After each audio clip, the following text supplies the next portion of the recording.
दोस्तों, यह वही सांवरिया सेठ का मंदिर है जिसकी पूजा मीराबाई किया करती थी।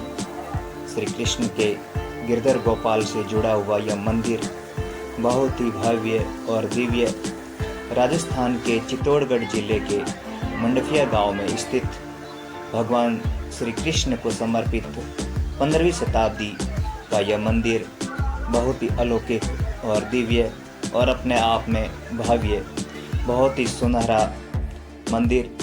दोस्तों, यहाँ तक पहुँचने के लिए आपको राजस्थान के चित्तौड़गढ़ रेलवे स्टेशन, जो नज़दीकी रेलवे स्टेशन है, यहाँ से बस, ऑटो, टेम्पो, टैक्सी के द्वारा आप बाई रोड मंडफिया गांव में स्थित सांवरिया सेठ के दर्शन के लिए आ सकते हैं। दोस्तों, रास्ते में 4 लेन बहुत ही अच्छा रास्ता सुगम पहाड़ियों के बीच में से गुजरता हुआ, चारों तरफ हरियाली, मनमोहक दृश्य, और हम चल पड़े हैं सांवरिया सेठ के उसी रास्ते जहां पर भगवान श्री कृष्ण गिरधर गोपाल दूसरो ना कोई, उसी सांवरिया सेठ के दर्शन करने के लिए दोस्तों। और हम पहुंच चुके हैं मंडफिया गांव में। दोस्तों, यहाँ पार्किंग में गाड़ियाँ खड़ी करके आप सामने ही सेठों के सेठ सांवरिया सेठ के दर्शन के लिए आगे बढ़ सकते हैं। दोस्तों, हम पहुंच चुके हैं मुख्य द्वार पर भगवान श्री सांवरिया जी के। यहाँ पर हर महीने 10 से 15 लाख श्रद्धालु यात्री अपने मन्नतों को लेकर के अपने विश्वास और भगवान श्री कृष्ण, भगवान श्री सांवरिया जी को अर्जी लिखने के लिए यहाँ आते हैं। सेठों के सेठ महाराव सांवरिया सेठ। दोस्तों, आप देख सकते हैं हर महीने यहाँ श्रद्धालुओं की भीड़ लगी रहती है। चाहे प्रसाद की दुकान हो, चाहे खिलौनों की दुकान हो, चाहे फेशियल आइटम्स, और भी बहुत कुछ, आपको हर जगह भीड़ ही भीड़ नज़र आएगी। दोस्तों, यहाँ पर प्रसाद की दुकानें देख सकते हैं आप, लंबी लंबी कतारें, मठरी है, सागौद है, असूर है। आप घर के लिए भी यहाँ से प्रसाद खरीद करके ले जा सकते हैं। दोस्तों, काफ़ी देर लाइन में लगने के बाद में प्रसाद लेने के लिए हमारा नंबर आया। दोस्तों, आप देख सकते हैं भगवान सांवरिया जी के लड्डू है, मठड़ी है, सागर है, मैसूर है। इनको खरीद करके आप अपने घर ले जा सकते हैं। दोस्तों, प्रसाद खरीदने के बाद हम आगे बढ़े सांवरिया जी के दर्शन के लिए मुख्य द्वार की ओर हम प्रवेश कर रहे हैं। आप देख सकते हैं दोस्तों, भगवान श्री कृष्ण जिनकी पूजा मीराबाई किया करती थी, मेरो तो गिरधर गोपाल दूसरो ना कोई। दोस्तों, ऐसा माना जाता है कि जब औरंगजेब के शासनकाल में मंदिरों को तोड़ा जा रहा था, उस समय संत दयाराम जी ने भगवान श्री कृष्ण की मूर्तियों को बंगुड़ भादसोड़ा, जो मंडफिया के पास में गांव है, वहां पर वट वृक्ष के नीचे छिपा दिया था। भोलाराम गुर्जर ने मूर्तियों की खोज की। 1840 ईस्वी के अंदर भोलाराम जी को सपना आया और उन्होंने मूर्तियों की खुदाई की और उन्हें 3 मूर्तियां मिली। दोस्तों, पहली मूर्ति मंडफिया में, दूसरी भादसोड़ा में और तीसरी छापर में स्थापित की गई। दोस्तों, मंडफिया में सांवरिया सेठ का मुख्य मंदिर है और इसका मंदिर का निर्माण दोस्तों 15वीं शताब्दी के आसपास में हुआ था। आप देख सकते हैं दोस्तों, बहुत ही भव्य और दिव्य मंदिर। यहाँ पर भक्तों की कतारें लगी हुई है। दोस्तों, आप देख सकते हैं। यहाँ पर आपको आधा घंटा से लेकर के 1 घंटे तक लाइन में लगना पड़ेगा।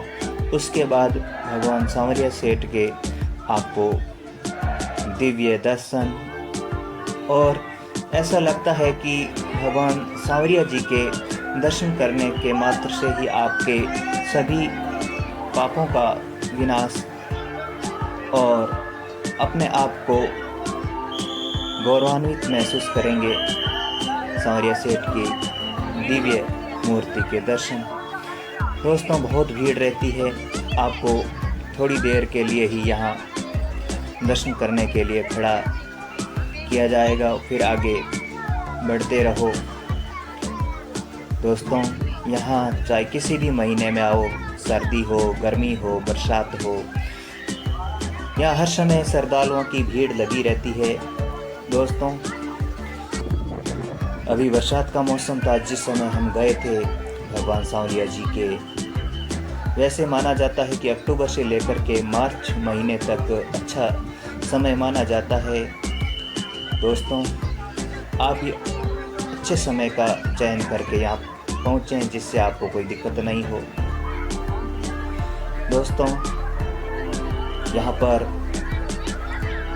संपूर्ण भारत से लाखों की संख्या में श्रद्धालु अपनी मन्नतों को लेकर के, अपनी अरदास लेकर के सांवरिया जी के साथ अपनी अर्जी लगाने के लिए आते हैं। दोस्तों, ऐसा माना जाता है कि सांवरिया सेठ धन और व्यापार के संरक्षक देवता माने जाते हैं। उन्हें भक्त लोग अपना बिजनेस पार्टनर के रूप में भी मानते हैं और अपनी कमाई का कुछ हिस्सा इस मंदिर में चढ़ाते हैं दोस्तों सांवरिया जी के। और इसीलिए भगवान श्री कृष्ण के इस सांवरिया जी मंदिर को सेठों का सेठ म्हारो सांवरिया सेठ भी कहते हैं। भगवान सांवरिया जी का मंदिर बहुत ही सुंदर और भव्य और दिव्य अपने आप में आप देख सकते हैं। दोस्तों, मंदिर के दूर से ही दर्शन मात्र से ही मन में सुकून और शांति और भगवान के प्रति अटूट विश्वास और श्रद्धा का भाव जागृत होता है। दोस्तों, दर्शन करने के बाद में दोस्तों हम बाहर आए। बाहर आते सामने आपको कॉस्मेटिक आइटम की दुकानें, प्रसाद की दुकानें, ज्वेलरी के आइटम्स, बच्चों के खिलौने और भगवान सांवरिया सेठ की मूर्तियाँ, तस्वीरें, हार, मालाएं, धागे आप यहाँ से खरीद सकते हैं अपने लिए, अपने बच्चों के लिए, अपने परिवार के लिए कुछ यादगार निशानी अपने लिए ले जा सकते हैं, अपने परिवार के लिए यहाँ से ले जा सकते हैं। दोस्तों, घूमने के बाद में दोस्तों पेट पूजा के लिए भोजनशाला सांवरिया जी मंदिर मंडफिया के द्वारा संचालित बहुत ही कम दाम में आप यहाँ भरपेट भोजन कर सकते हैं। दोस्तों, आपको थोड़ी देर लाइन में लगना पड़ेगा। कहते हैं कि लाइन में लगने से सब्र का फल मीठा होता है। तो दोस्तों, थोड़ी देर आप लाइन में लगोगे तो आपका नंबर खाने के लिए भोजनशाला में टिकट लेकर के आप बहुत ही कम दाम में यहाँ पर भरपेट भोजन कर सकते हैं। बहुत ही अच्छा भोजन दोस्तों हमने और परिवार ने पूरे यहाँ बैठ करके एक साथ में भोजन किया, भगवान सांवरिया जी का प्रसाद ग्रहण किया। दोस्तों, बहुत अच्छा लगता है। चारों तरफ मनमोहक दृश्य यात्रियों और श्रद्धालुओं को अटूट विश्वास दे करके दोस्तों मन में एक सुकून की प्राप्ति होती है। दोस्तों, यहाँ पर तरह तरह की स्टॉलें लगी हुई है, चाय, नाश्ता, कॉफ़ी। आप अपने आप को यहाँ आकर के गौरवान्वित महसूस करेंगे। दोस्तों, आप देख सकते हैं चारों तरफ स्टॉलें, दुकानें। यहाँ से आप अपने और अपने घर के लिए शॉपिंग कर सकते हैं। दोस्तों यहाँ रुकने के लिए सांवरिया जी मंदिर के पास में ही धर्मशालाएँ, यहाँ पर आप नाम मात्र का चार्ज दे करके रुकने की व्यवस्था कर सकते हैं। यहाँ पर आपको double bed, 4 bed, single bed आदि के लिए धर्मशालाएँ, होटल्स आप देख सकते हैं। दोस्तों यहाँ पर बुक करा सकते हैं और आसपास में घूमने की जगह भी है जहाँ पर आप घूम सकते हैं। और दोस्तों आप यहाँ पर रात्रि विश्राम करना चाहते हो तो रात्रि विश्राम भी कर सकते हो। रुकने की अच्छी व्यवस्था है। और नज़दीकी दोस्तों यहाँ पर चित्तौड़गढ़ ज़्यादा दूरी पे नहीं है, 40-45 किलोमीटर दूर है। वहाँ जा कर के भी आप रात्रि विश्राम कर सकते हो। और चित्तौड़ में भी दर्शनीय स्थल है, वो भी आप देख सकते हो। चित्तौड़ का किला है और भी बहुत कुछ आसपास में ऐसे पर्यटक स्थल है जिनका भ्रमण आप कर सकते हो। नाम मात्र के चार्ज में घूमना फिरना दोस्तों ज़्यादा महंगा नहीं है। सांवलिया जी सेठ बहुत ही कम रुपए में यहाँ पर आप तीर्थ यात्रा कर सकते हैं। दोस्तों मंदिर खुलने का समय सुबह 5:30 से 12 बजे तक होता है और दोपहर 2:30 बजे से लेकर के रात्रि 11 बजे तक मंदिर के पट खुले रहते हैं भगवान श्री सांवलिया जी के दर्शन के लिए। दोस्तों आप देख सकते हैं हमने सुबह 12 बजे से पहले दर्शन कर लिए थे। अभी 2:30 बज चुके हैं तो अभी सांवलिया जी के मुख्य द्वार को बंद किया गया है। अभी 2:30 बजे खुलेगा और रात्रि 11 बजे तक भक्तों के दर्शन के लिए खुला रहेगा। आप देख सकते हैं भगवान सांवलिया जी सेठ के मुख्य द्वार के पास ही दोपहर को 12 से 2:30 के बीच में देखो कितनी भीड़ जमा हुई है, श्रद्धालुओं की लाइन लगी है। सांवलिया जी के दर्शन के लिए कितने आतुर है यहाँ के भक्त। देखो दूर दूर से सांवलिया जी के दर्शन करने के लिए भक्त यहाँ आए हैं, अपनी मन्नतों को लेकर के, अपने विश्वास को लेकर के, अपनी आशाओं को लेकर के। सांवलिया जी हमारी आशाओं को पूरा करना, हमारी इच्छाओं को, हमारी मन्नतों को, भगवान सबकी विनती सुनना, सबके दुखों को दूर करना, यही अरदास लेकर के हमारे श्रद्धालु भगवान सांवलिया जी को याद करते हैं। भगवान सांवलिया जी के चरणों में शीश नवाते हैं। दोस्तों भक्तों का जन सैलाब देख करके अपने आप को गौरवान्वित महसूस करते हैं।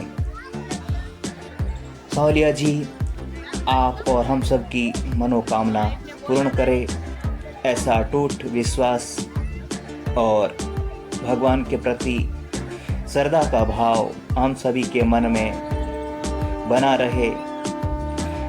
इन्हीं आशाओं को लेकर के, इन्हीं विश्वास को लेकर के दोस्तों आप और हम इस विश्व कल्याण की भावना से, वसुधैव कुटुंबकम की भावना से आगे बढ़ते हैं और सभी को साथ लेकर के एक दूसरे का हाथ बटाते हुए इन धार्मिक स्थलों को आगे बढ़ाएं और भगवान की भक्ति को आगे बढ़ाएं। दोस्तों सांवलिया जी में दर्शन करने के बाद में हम चल पड़े हैं वापस हमारे गंतव्य स्थान की तरफ और यहाँ से ऑटो, टैक्सी, टेम्पो में वापस हम चित्तौड़गढ़ की ओर जाएंगे। और वहाँ से ट्रेन पकड़कर हमारे गंतव्य स्थान तक पहुँचें।